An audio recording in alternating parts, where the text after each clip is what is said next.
Berlatar di kampung halamannya Jirayut, cerita diawali dengan memperlihatkan adegan penembakan yang dilakukan oleh beberapa begal, di mana korbannya adalah seorang pengusaha kaya raya yang sedang dalam perjalanan pulang. Salah satu begal terlihat menembak mati pengusaha tersebut dan mengambil kalung jimat yang dikenakannya.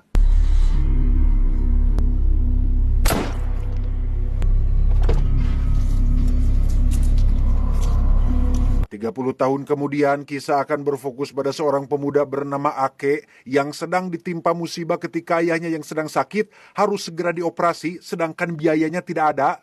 Bingung, Ake pun pulang ke rumah dan mencoba mengobrak-abrik beberapa dus yang merupakan barang lama milik ayahnya yang di situ. Ake tak sengaja menemukan satu benda kecil, sebuah batu jimat langka yang mungkin ada harganya.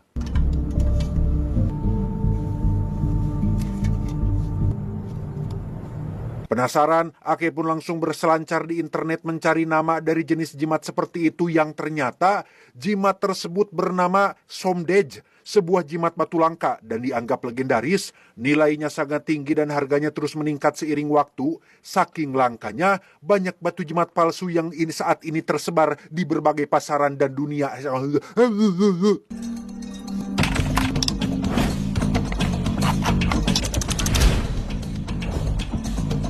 Penasaran apakah ini jimat asli atau palsu, Ake pun pergi ke pasar jimat untuk menanyakan langsung pada ahlinya. Sedikit catatan di awal, jimat dianggap sangat berharga di Thailand karena orang-orang di sana percaya bahwa jimat punya kekuatan spiritual untuk digunakan sebagai perlindungan, keberuntungan, dan kesuksesan.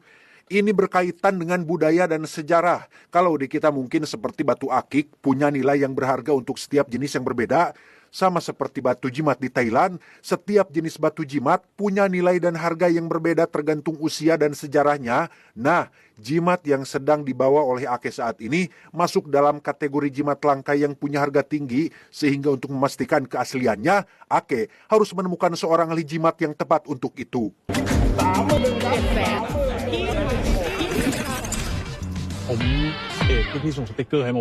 Dan inilah Seng, seorang ahli jimat sekaligus pemilik toko yang ada di pasar ini.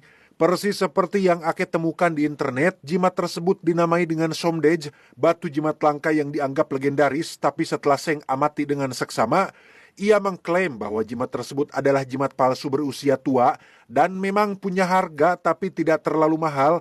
Tanpa basa-basi, Seng pun menawarkan uang 1 juta baht atau sekitar 500 juta rupiah untuk satu kotak jimat yang Ake bawa, termasuk jimat Somdej tersebut. Curiga jika Seng sedang berbohong, Ake pun minta izin untuk tanya-tanya dulu ke toko lain, tetapi... Jiu, ya Seng. Ya, muncul teman Seng yang mengaku sebagai ahli jimat juga. Sama seperti Seng, orang itu langsung mengamati jimatnya dan mengklaim bahwa jimat tersebut memang sudah berusia tua, tapi masuk dalam kategori palsu alias imitasi. งั้นพี่เพิ่มเงินให้ผมอีกหน่อยได้ไหมครับ เอางี้ถือว่าช่วยกันนะ Tak lama muncullah seorang wanita bernama Muai. Dia adalah seorang influencer jimat yang sering live jualan di TikTok sekaligus sudah kenal lama dengan si Seng ini. Berbeda dengan Seng dan temannya, Muai menganggap jika jimat tersebut mungkin adalah jimat asli yang sudah lama tersembunyi, sehingga daripada menjualnya terlalu cepat, Muai menyarankan untuk melelang jimat itu di event kontes yang sebentar lagi akan diselenggarakan. Siapa tahu ada kolektor yang menawarnya dengan harga lebih tinggi.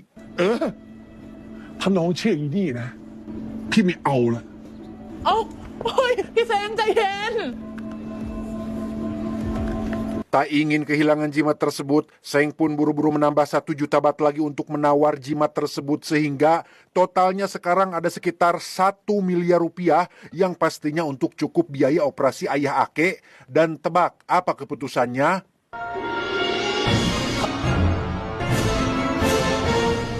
Om ขอเก็บไปก่อนนะครับจะเอาไปงานประกวด Ya, gara-gara dipengaruhi oleh Muai, Ake pun tidak jadi menjual jimatnya, di mana Seng sempat marah-marah, bahkan sampai memecahkan kaca etalase tokonya. เฮียเป็นไรเปล่ามึงไม่ต้องเสือกมองคุยเลยล่ะมึงหลบออกจากร้านกูไปเลยแล้วมึงก็ไม่ต้องมาเสือกร้านกูอีกนะ Pulang dari toko Seng, Ake dan Muai pun makan bareng sambil membicarakan tentang kontes jimat yang sebentar lagi akan diselenggarakan. Di situ Muay juga menceritakan tentang profesinya sebagai influencer jimat yang sering melakukan live, di mana Muay langsung histeris ketika Ake mengaku sudah pernah menonton live-nya meskipun hanya 1 kali saja. เมื่อวานเปิดเจอในไลฟ์พอดีอะ ตกลงนายเข้าวงการเมื่อวานจริงเหรอเข้าปุ๊บก็MC เซียนหมวยเลยวะ Menurut Muay, banyak oknum ahli jimat yang sering melakukan penipuan, contohnya seperti si Seng yang hanya mementingkan keuntungan untuk dirinya sendiri. Sebagai influencer jimat yang punya banyak penggemar dan dikenal murah hati, Muay berjanji akan membantu Ake untuk menjual jimat tersebut dengan harga yang layak.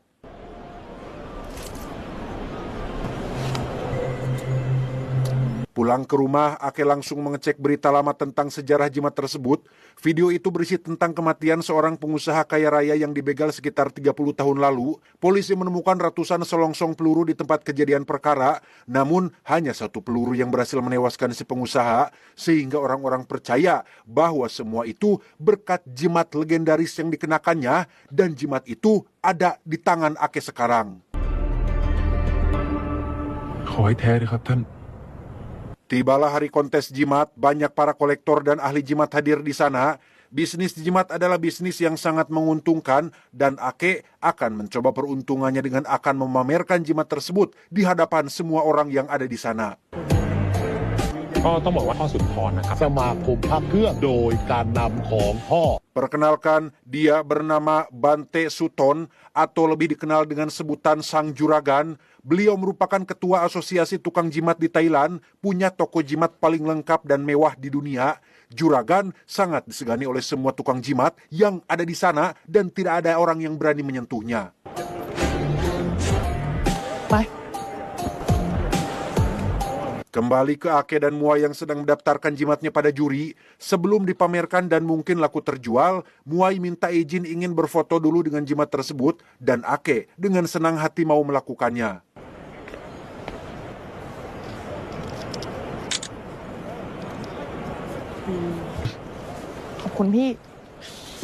Tak lama setelah jimatnya didaftarkan, juri langsung mengumumkan tentang keaslian jimat legendaris tersebut. Semua orang langsung berkumpul untuk melihatnya secara langsung, di mana Muay yang ikut senang pun sampai memeluk Ake dengan sangat heboh dan... เซียนหมวยดูไหมตกใจที่ร้านแท้โว้ย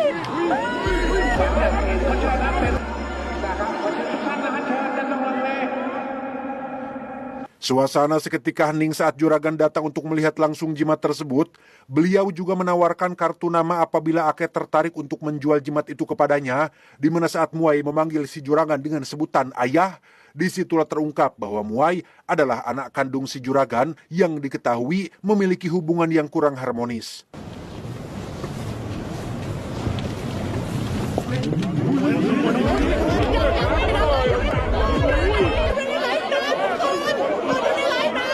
Selesai acara pameran, Ake langsung menjenguk sang ayah untuk memberitahu tentang kabar baik ini sekaligus berjanji bahwa tak lama lagi beliau akan dioperasi. Pulang ke rumah, Ake pun menonton Muay yang kebetulan sedang live. Yang di situ Ake mendapat pesan dari orang misterius bernama Victor yang menanyakan di mana jimat itu berada dan tiba-tiba วิกเตอร์ใครวะ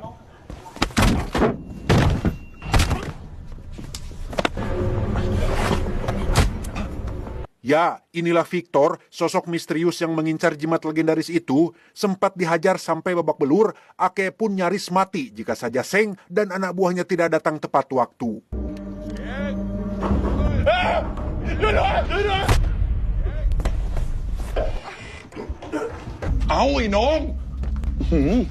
Bukan tanpa alasan, kedatangan Seng ke sini adalah untuk menawar jimat itu dengan sekoper uang yang jumlahnya sangat-sangat banyak. Namun karena jimatnya disimpan pada kalung sang ayah, Ake pun mengajak Seng CS untuk pergi ke rumah sakit.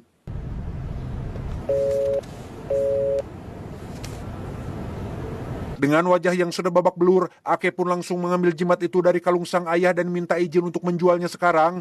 Di mana saat Ake menyerahkan jimat itu pada Seng, ternyata...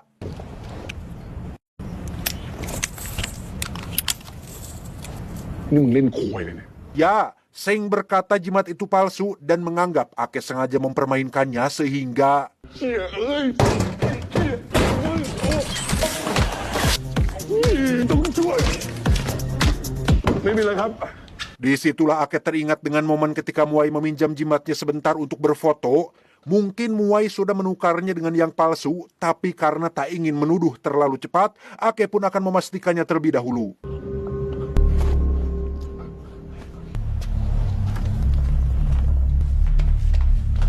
Sudah jatuh tertimpa tangga portable lagi yang biasa dipakai petugas wifi IndiHome, Ake harus menerima kenyataan pahit saat sang ayah dinyatakan meninggal dunia gara-gara telat dioperasi.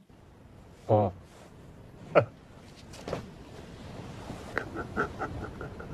Ketika sedang acara penghormatan terakhir sebelum sang ayah dimakamkan, Ake ditemui oleh salah satu pelayat yang merupakan kepala polisi di kota ini.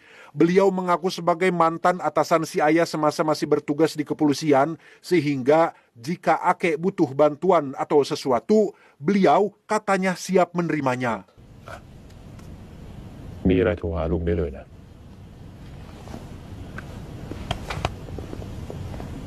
Tak ingin larut dalam kesedihan, Ake langsung pergi menemui Muai yang baru turun dari mobilnya, tetapi เฮ้ยบอยมาแล้วอะบอย กลับไปเถอะไอ้หนุ่ม selain diminta pergi oleh pengawal pribadinya, Muai juga tampak bersikap acuh seolah tidak pernah mengenalnya. Entah kenapa sikapnya tiba-tiba berubah drastis, Ake pun langsung pulang ke rumah untuk menonton acara live streamingnya yang ternyata สวัสดีค่ะทุกคนเซียนหมวยมาแล้วนะคะอุ้ยหนูจะเรียกยาวๆว่าเซียนหมวยสมเด็จเฮียรัตก็ได้นะคะ sesuai dugaan, Muai sudah mencuri jimat itu sewaktu di pameran tepat saat Ake dipeluk. Muai diam-diam memasukkan jimatnya ke dalam mulut dan menukarnya dengan yang palsu. Sekarang, Muai memiliki jimat yang asli dan sedang menjualnya secara online kepada para penggemarnya. องค์นี้อ่ะหมวยดูมาเองกับมาพร้อมโบแดงเลยเด็กที่สมบูรณ์แม่คนด้วยนะคะ Tanpa buang waktu, Ake langsung menemui Victor, orang yang sudah menghajarnya tempo malam. Karena tidak punya siapa-siapa lagi, Ake terpaksa harus meminta bantuan Victor untuk merebut kembali jimat itu dari tangan si Muai. Tapi karena Victor tidak butuh bantuan siapapun, ia sempat akan pergi dan melakukannya sendiri, tetapi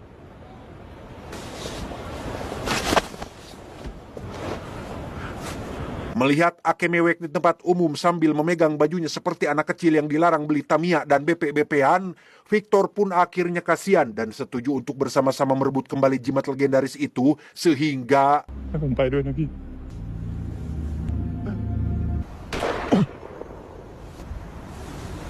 berlokasi di jalanan sepi, Victor dan Ake akan mencegat Muai yang mau pulang ke apartemennya dan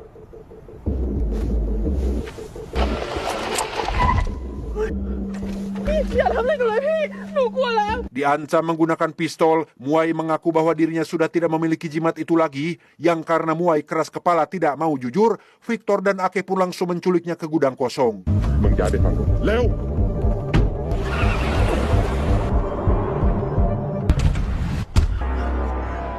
Setelah dikurung dalam lemari es selama 2 jam, Muai akhirnya jujur menceritakan bagaimana jimatnya bisa hilang, bahwa saat dirinya dan paman pengawal dalam perjalanan pulang, ada sekelompok begal yang mencegat mobilnya, menghajar si paman pengawal, dan merebut jimat tersebut. เสียใจน้ำคอนไว้นะเอง Karena Muai bersikap kooperatif, Victor dan Ake pun meminta pendapatnya tentang siapa kira-kira orang yang sudah mengirim begal-begal itu. Berdasarkan pengalamannya, orang yang paling mungkin melakukannya adalah seorang kolektor jimat yang juga mengelola tempat latihan Muay Thai paling terkenal di Thailand. Si kolektor dikenal sebagai orang yang nekat dan akan melakukan segala cara untuk mendapatkan jimat legendaris tersebut. แต่ถ้าเป็นสมเด็จเฮียรัต เท่าไหร่ผมก็สู้ ถูกคนจริงสุดยอดมากครับ Tanpa buang waktu, Ake, Victor, dan Muai pun langsung mendatangi si kolektor dengan menyamar sebagai konten kreator yang ingin membuat konten tentang koleksi jimat milik pribadinya. Yang setelah ngobrol panjang lebar, si kolektor justru mengaku sedang menunggu seseorang yang katanya ingin menjual sebuah jimat legendaris kepadanya. Dan orang itu kebetulan baru datang, tetapi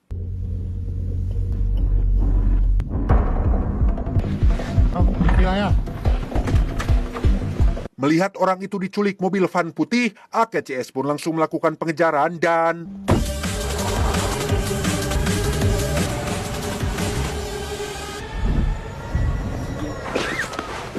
ya, Orang itu ternyata diculik oleh Seng CS yang juga sama-sama mengincar jimatnya.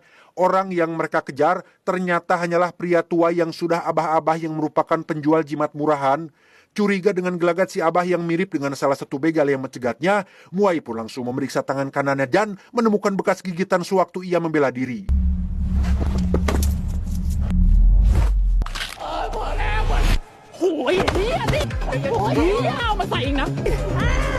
Pada akhirnya, si abah pun jujur bahwa memang dialah salah satu begal yang sudah merebut jimat itu dari Muai semalam, di mana Muai dan semua orang akan cukup dibuat terkejut saat mendengar bahwa si abah bekerja untuk si juragan dan pembegalan semalam merupakan perintah dari beliau.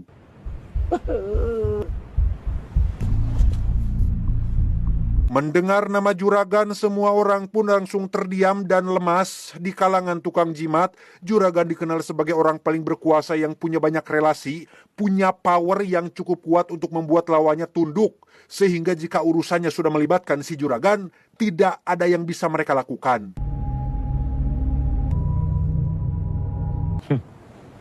หนักกว่านี้กูเห็นพ่อทำมาแล้ว Tak terima jimat ayahnya lenyap begitu saja, Ake pun mengajak semua orang untuk bersekongkol merebut kembali jimat tersebut.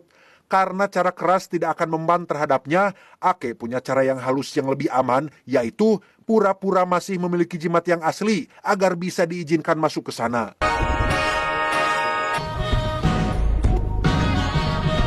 Sawasdee. ผมเอกนะครับ เอกที่มีสมเด็จเทียรัตน์ Ditemani Victor yang berperan sebagai saudaranya, Ake pun diizinkan masuk ke dalam toko jimat milik si juragan yang tidak sembarang orang bisa masuk ke sana. Juragan mau tidak mau harus menyambut Ake dengan baik, karena jika tidak, itu justru akan membongkar kebusukannya sendiri.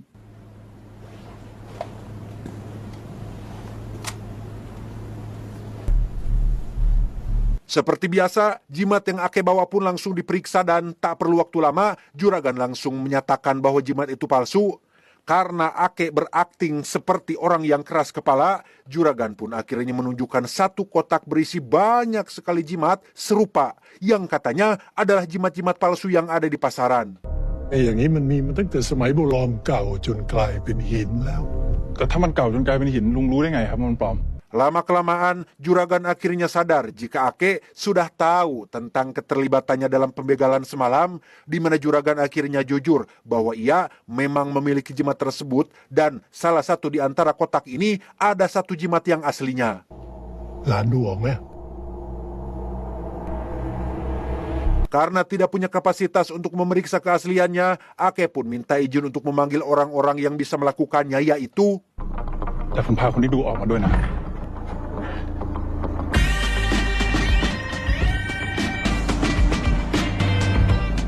Ya, Muai dan Seng CS pun akhirnya diizinkan masuk sembari membawa sebuah koper berisi si abah yang malang. Juragan yang kesal pun langsung menghajar si abah sebentar dan akhirnya jujur di depan semua orang bahwa ia sudah berbuat curang dengan merebut jimat itu menggunakan cara yang kotor.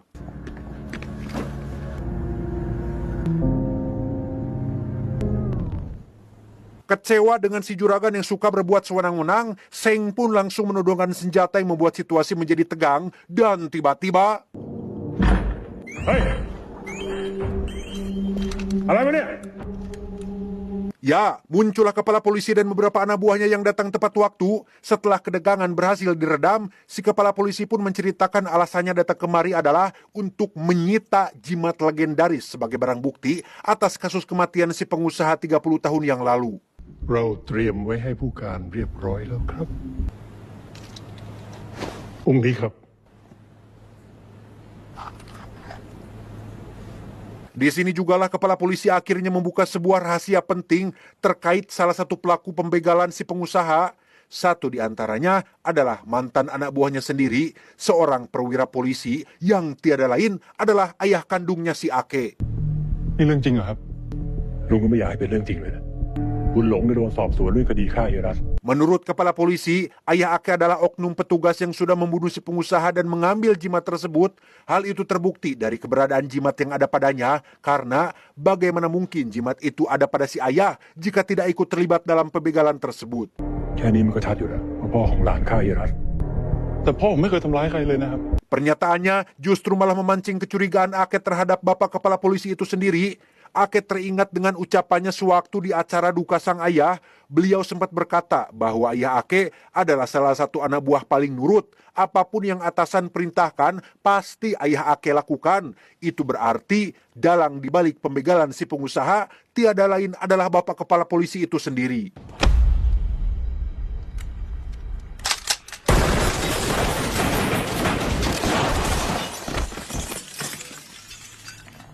Dan ya, semua orang pun langsung tumbang setelah Victor sekonyong-konyong menembaki semua orang. Jimat yang selama ini mereka pakai, mereka percayai mampu memberi perlindungan, ternyata wadul, bullshit, bohong. Karena faktanya, Juragan, Seng CS, Kepala Polisi, dan yang lain langsung tewas, kecuali Ake yang tidak pernah pakai jimat sama sekali.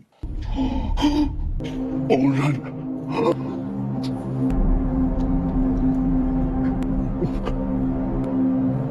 Tak lama, Victor pun bangun setelah sempat pingsan sebentar karena tertembak di bagian perut.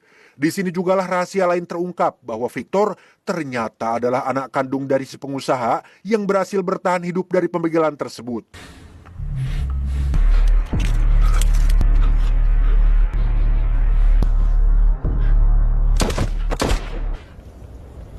Victor kecil menyembunyikan jimat itu di dalam mulutnya.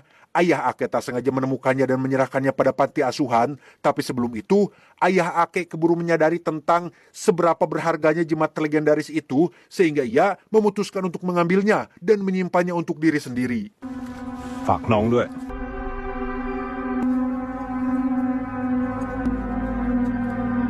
Sejak Ake menunjukkan jimat itu di acara pameran, Victor yang sudah lama menuntut balas dendam pun langsung menyelidiki sosok si Ake. Karena ayah Ake keburu meninggal akibat penyakit, Victor akhirnya mencari pelaku lain untuk melampiaskan balas dendamnya. Dan setelah tahu bahwa Kepala Polisi adalah otak utama di balik pembegalan tersebut, Victor tidak akan segan-segan menghabisinya dengan tangan sendiri. Tersisa Ake yang masih hidup, Victor pun sempat akan berniat untuk menghabisinya, tetapi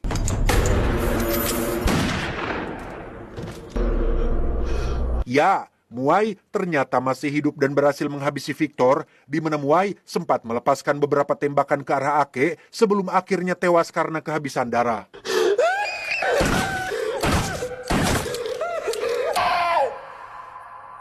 Tak lama, Kepala Polisi pun datang dan langsung mengamankan TKP.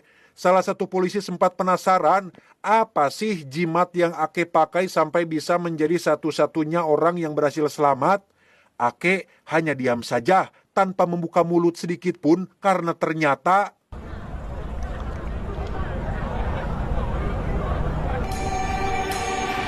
ya, Ake menyembunyikan jimat asli di dalam mulutnya, di mana si mas-mas kolektor tiba-tiba meneleponnya. Ia mengaku baru dapat kabar soal Ake yang berhasil selamat dari momen baku tembak yang mengerikan. Si kolektor justru malah semakin yakin jika Ake masih hidup berkat jimat legendaris tersebut, sehingga tanpa basa-basi, si kolektor pun menawar jimatnya dengan harga yang sangat-sangat tinggi, yaitu เสียพร้อมเช่านะ100 ล้านเสียก็สู้นะ tamat